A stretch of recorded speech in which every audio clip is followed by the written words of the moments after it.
गुरुदेव गुरुदेव जय गुरुदेव गुरुदेव जय गुरुदेव नाम किसका प्रभु का जय गुरुदेव नाम किसका प्रभु का ये नाम नहीं इंसान का ये नाम है भगवान का। तो प्रेम से बोलो जय गुरुदेव जय गुरुदेव। जय गुरुदेव। सबसे पहले योग परिवर्तक परम संत बाबा जय गुरुदेव जी महाराज, इनके चरणों में शतकोटि प्रणाम करता हूँ। साथ ही साथ जिसने यह त्रिलोकी रचना बनाई उस ईश्वर को प्रणाम, उनके दृश्य अदृश्य शक्तियों को प्रणाम, और यहाँ पर उपस्थित यह नावरा गांव के सभी सज्जन भाई और बहनें, अगल बगल से आए हुए सत्संग प्रेमी भाई और बहनें, हमारे साथ काफिला रैली में चलने वाले सत्संगी भाई और बहनें, आप सबको प्यार भरा जय गुरुदेव। जय गुरुदेव। प्रेमियों, आपने बहुत सुंदर सुंदर बातें सुनी। अब थोड़ा ध्यान दे करके सुनो। यह देश भूल और भ्रम का है, और जब तक आप पिंड शरीर से बाहर नहीं होते तब तक भूल और भ्रम में ही रहोगे। गलती करते हो और भ्रम में समझते हो कि मैं जो कर रहा हूँ वो ठीक है। आप नहीं जानते कि सत्मार्ग क्या है, संत का मत क्या है। हम दूसरे मतों को लेकर के ऐसे समझते हैं कि हम धार्मिक हैं। धार्मिक होना साहजिक बात है, लेकिन आध्यात्मिक होना बड़ा कठिन बात है, जिसके लिए मच्छिंद्रनाथ गोरखनाथ को बता रहे हैं कि क्या क्या क्रिया कर्म गए आत्मज्ञान बिन सभी झूठा। कहा कि क्या क्या क्रिया करोगे आत्मज्ञान बिन सभी झूठा। आत्मज्ञान जाना जिसने योग जुगत का रंग लुटा। 11 धरते 12 छोड़ते, क्यों दिल को तुम समझाते। दुकाल में क्या थोड़े मर गए, उपास का क्या फल पाते। उपास करने से अगर प्रभु मिलेगा तो दुकाल में कितने लोग मर गए, कुछ नहीं हुआ। सभी अंग पर भस्म रमावे, वो क्या साधु कहलावे। निष्दिन गद्दा लोड़े राख में, फिर क्यों दिल को समझावे। सभी अंग पर भस्म रमावे, सभी अंग पर बाल बढ़ावे, तो वो क्या साधु कहलावे। रीछ के अंग पर सभी बाल है, फिर क्यों उसका कर्म फुटा। प्रेमियों, गंध लगावे टाकम टीका, काला पीला चितराना, इस मूर्ति को खूब सजावे, क्या टिकली का फल पाना। इंद्रमार ब्रह्मचारी हुआ, उस नारी का संग छुटा। हम क्या जाने ना मर्द हुआ है, उस नारी से नहीं लपटा। कहे मच्छिंदर सुन लो गोरख, जमाना निकला सभी झूठा। आत्मज्ञान जाना जिसने योग जुगत का रंग लुटा। ये आत्मा का ज्ञान ये अनादिकाल से है, आज ही है ऐसा नहीं है। यह जब से ये सृष्टि निर्माण हुई तब से तो आज तक, और इस आत्मा में सृष्टि की निर्मिति कैसे हुई ये ज्ञान भी है, और इसका अंत कैसे होगा यह भी ज्ञान है। तो इस ज्ञान को जानने के लिए, अथ से अंत का जानने के लिए हमको आत्मा का साक्षात्कार करना पड़ेगा। आत्मा का साक्षात्कार कर लोगे, तुम्हारी आत्मा जाग जाएगी। वो अभी सोई है। तुम्हारी आत्मा जब जाग जाएगी तो तुम्हें सारा ज्ञान हो जाएगा, तो आप रास्ता भटकोगे ही नहीं। आजकल तो देखा जा रहा है कि महात्मा, मठाधीश, बड़े बड़े ज्ञानी सब कुछ अहम में फंसे हैं। अहम इतना बुरा है कि सबको अपने रास्ते से भटका देता है। तो मैं कहता हूँ कि अहम को अपने आप से हटा दो। कभी भी अपने आप को यह मत समझो कि हम बहुत ज्ञानी हैं, हमको बहुत समझ आ गई। हमेशा यह समझो कि हम बिल्कुल नादान हैं, हमारे समझ में कुछ भी नहीं आया, और मालिक से प्रार्थना करते रहो कि हम पर दया करो, हम पर दया करो। यही प्रार्थना करते रहो। तो प्रेमी भाइयों और बहनों, आज समय बड़ा बेढंग है। इसके विषय में मैं आप चर्चा करता हूँ। कई अतिवृष्टि, कई अनावृष्टि, कई भूचाल, कई सुमानी लाटाएँ, कई बीमारी का कहर, कई एक्सीडेंट। इससे बचने के लिए आपके पास क्या रास्ता है? कुछ भी नहीं। तो ईश्वर जब भी कई परिवर्तन होता है तब एक धार छोड़ता है।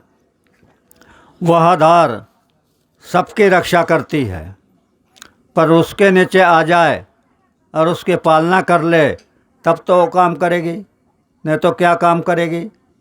तो आज मैं आपको बता रहा हूँ कि नारी धर्म अगर जाग जाएगा, पतिव्रता धर्म अगर नारी पालन करने लग जाएगी, तो मैं तो एक गांव की बात नहीं करता, सारा तहसील, जिला और अपना भारत की भी रक्षा आप कर सकती हो। जय गुरुदेव। यह बहनों के अंदर है। मैं 4 साल से ये अभियान चला रहा हूँ। बहनों का समझ में नहीं आ रहा। बहनों का समझ में इतना ही आता है कि मेरे घर में ये बीमारी है, वो बीमारी है, मेरे को कम पिकता, जो पिकता है पूरा नहीं पड़ता, बच्चे स्कूल में नहीं जाते, नौकरी नहीं लगी, बच्चे की शादी नहीं हुई। यह तो बखेड़ा है, यह सब बखेड़ा है।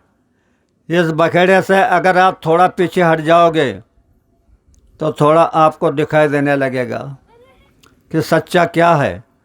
तो सच्चा धर्म, महात्मा ने धर्म के बारे में कहा है कि सच्चा धर्म नहीं जाना भाई, तूने सच्चा धर्म नहीं जाना।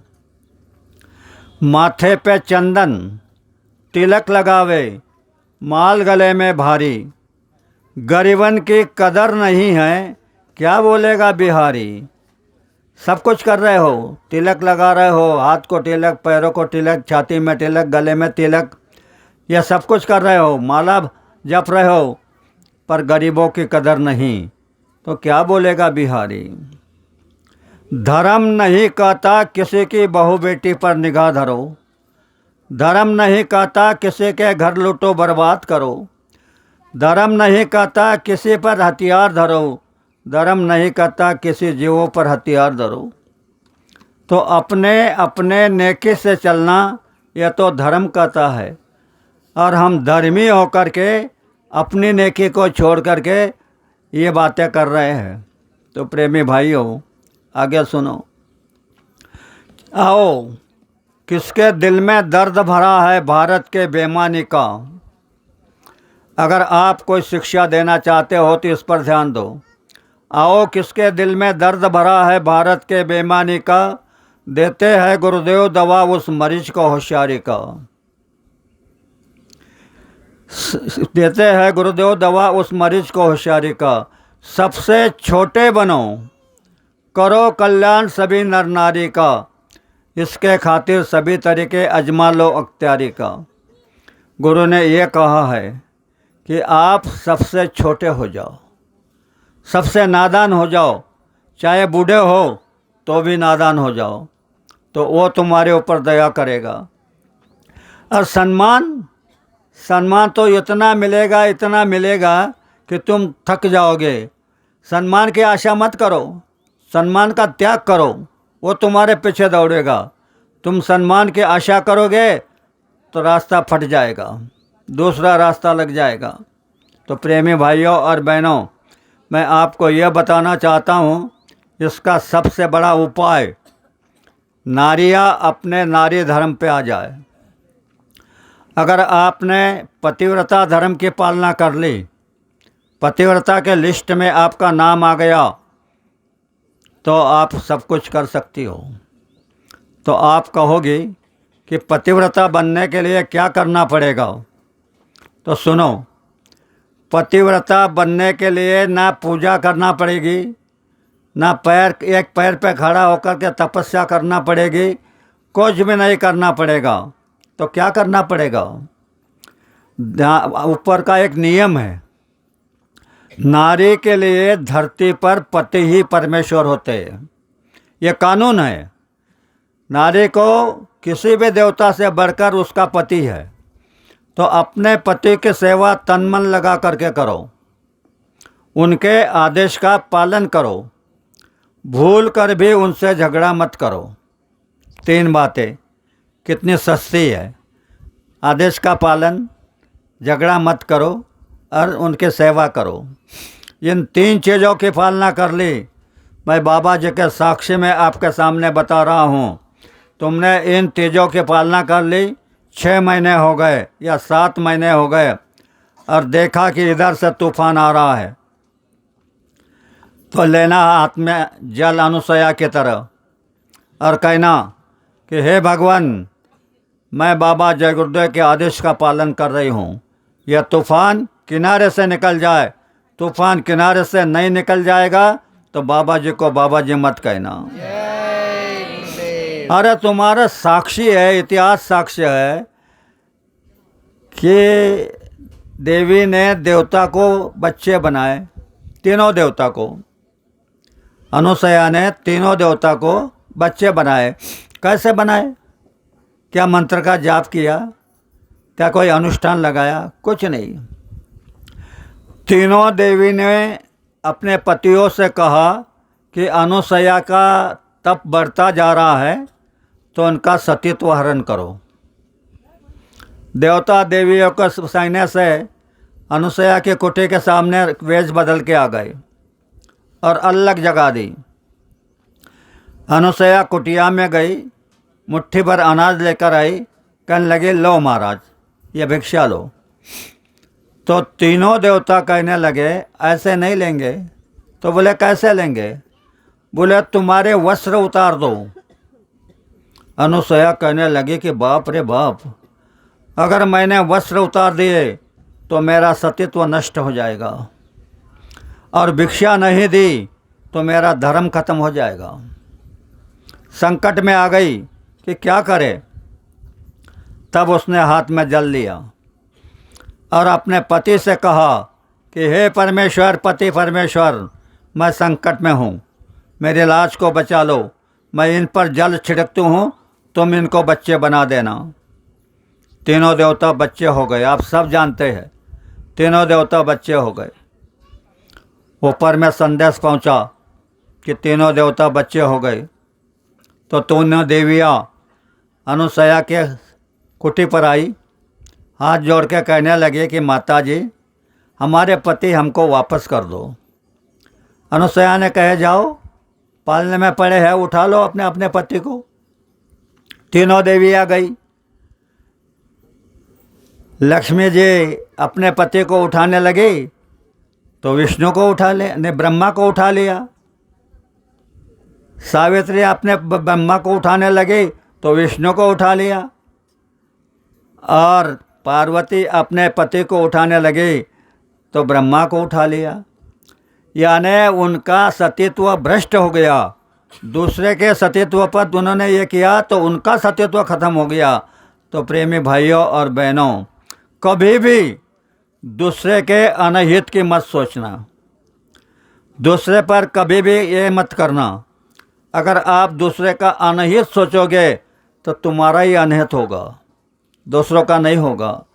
तो मैं आपसे ये विनती करता हूँ कि आप बहनें अपने पति की सेवा तन मन लगा करके करें, भूल कर भी उनसे झगड़ा न करें, उनके आदेश का पालन करें।